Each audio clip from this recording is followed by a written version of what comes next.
Hey everyone, welcome to the Bay of Law.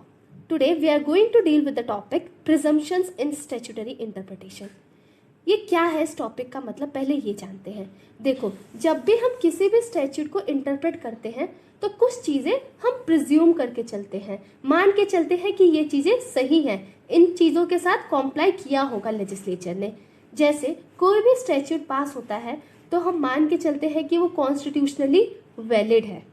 Okay, हम मान के चलते हैं लेजिस्लेचर ने किसी भी तरीके की मिस्टेक नहीं करी है व्हाइल ड्राफ्टिंग दिस स्टैट्यूट। उसके बाद हम ये भी मान के चलते हैं कि लेजिस्लेचर को पता है कि ये पर्टिकुलर एक्ट का, स्टैट्यूट का क्या कॉन्सिक्वेंस होगा।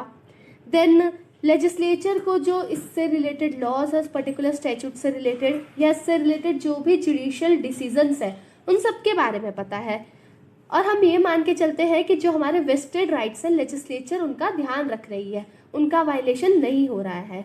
जो भी लॉज है, जो भी स्टैट्यूट है वो हमारे फंडामेंटल राइट्स का वायलेशन नहीं कर रहे हैं, वो हमारे इंटरनेशनल लॉज को वायलेट नहीं कर रहे हैं। तो ये कुछ चीज़ें हैं जो हम इंटरप्रेट करने से पहले मान कर चलते हैं। हम इन चीज़ों पे सवाल नहीं उठाते कि क्या ये जो लेजिस्लेचर ने एक्ट पास किया क्या ये सही है। हम कैसे मान लें कि ये सही नहीं है, इन चीज़ों पे हम लोग सवाल नहीं उठाते हैं। हम मान के चलते हैं कि जो स्टैट्यूट पास हुआ है वो सही है, कॉन्स्टिट्यूशनली वैलिड है। ऐसे बहुत सारे प्रिजम्पशंस हैं, लेकिन हम स्पेसिफिकली 3 प्रिजम्पशंस के बारे में पढ़ेंगे जो कि हम अगले स्लाइड में देखते हैं।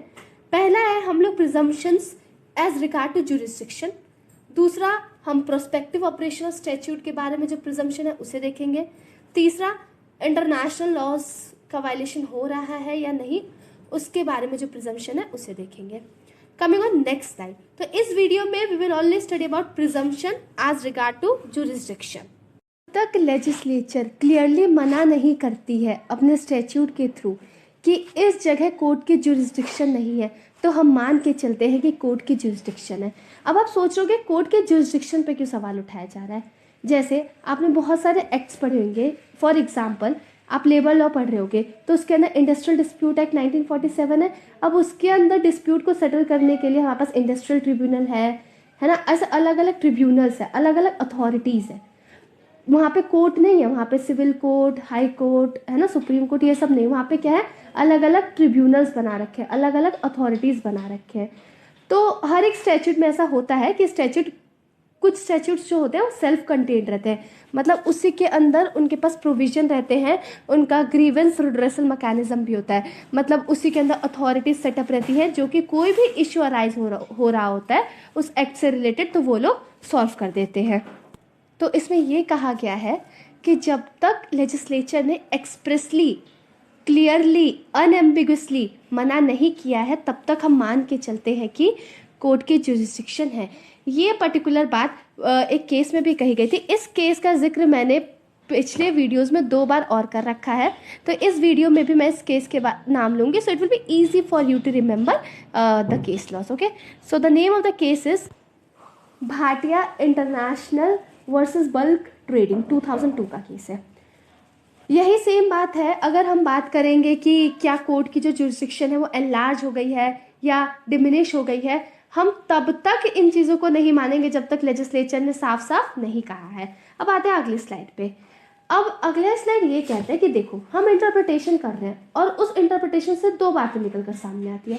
एक बात ये कहती है कि इधर कोर्ट की जुरिस्डिक्शन है, और दूसरी बात कहती है कि कोर्ट की जुरिस्डिक्शन नहीं है, कोर्ट की जुरिस्डिक्शन को हटाती है। तो हम लोग कौन सा इंटरप्रिटेशन पिक करेंगे? हम लोग वो वाला इंटरप्रिटेशन पिक करेंगे जो कि कहती है कि यहाँ पे कोर्ट का जुरिस्डिक्शन है, कोर्ट की जुरिस्डिक्शन को अनुमति देती है।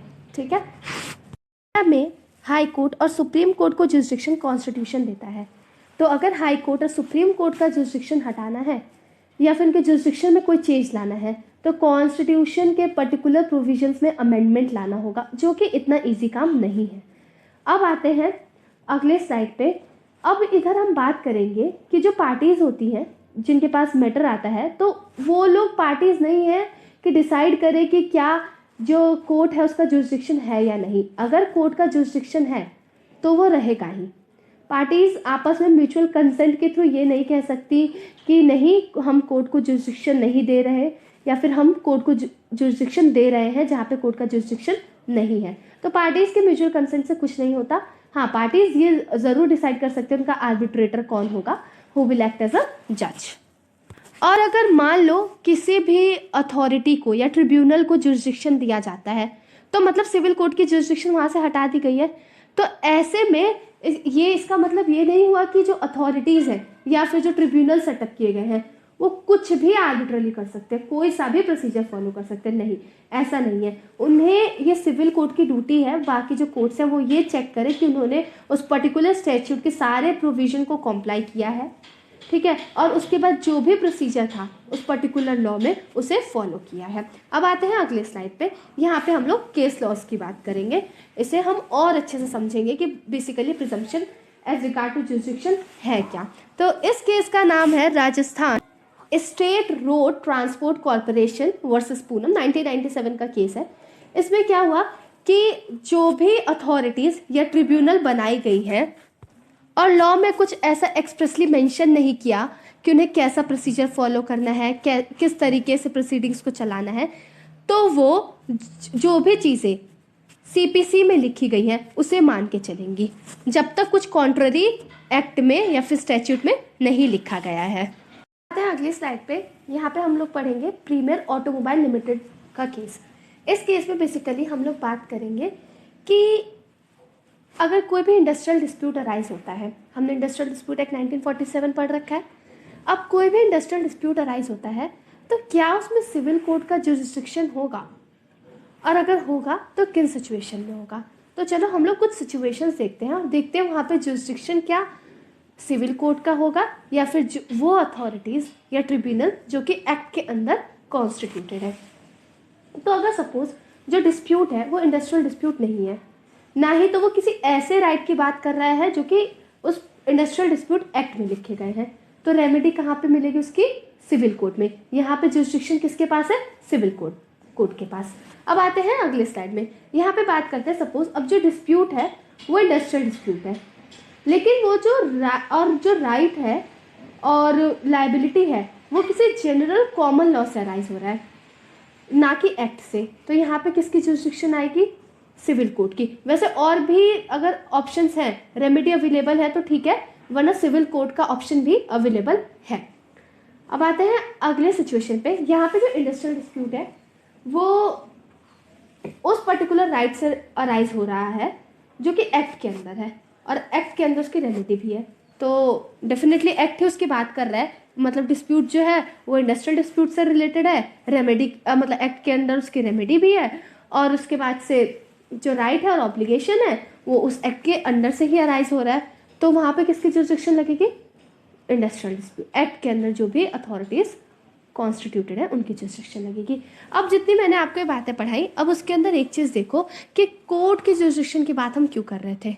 मैंने आपको पहले ही बताया, हम कोर्ट की जुरिस्डिक्शन की बात इस वजह से कर रहे थे यहाँ पे, क्योंकि कभी कभी कुछ ऐसे एक्ट्स होते हैं, कुछ ऐसे स्टैट्यूट्स होते हैं जहाँ पे जो सिविल कोर्ट रहते हैं या ये जो नॉर्मल कोर्ट्स रहते हैं उनकी जुरिस्डिक्शन को हटा दिया जाता है, उन एक्ट को सेल्फ कंटेन्ड बनाया जाता है। तो उन्हीं के अंदर, उस एक्ट के अंदर ऐसे ही हमारे पास अथॉरिटीज़ बनाई जाती हैं, ठीक है, ट्रिब्यूनल्स रहते हैं। तो इसी वजह से ये सवाल उठता है कि क्या कोर्ट का जुरिस्डिक्शन है या नहीं था। जैसे जैसे पहले स्पेशल कोर्ट्स बना दिए गए थे, उसके बाद इंडस्ट्रियल डिस्प्यूट एक्ट 1947 के अंदर अलग अथॉरिटीज़ हैं, है ना, अलग ट्रिब्यूनल्स हैं, ट्रेड यूनियंस के अंदर भी, उसके बाद ऐसे करके अलग अलग एक्ट्स हैं।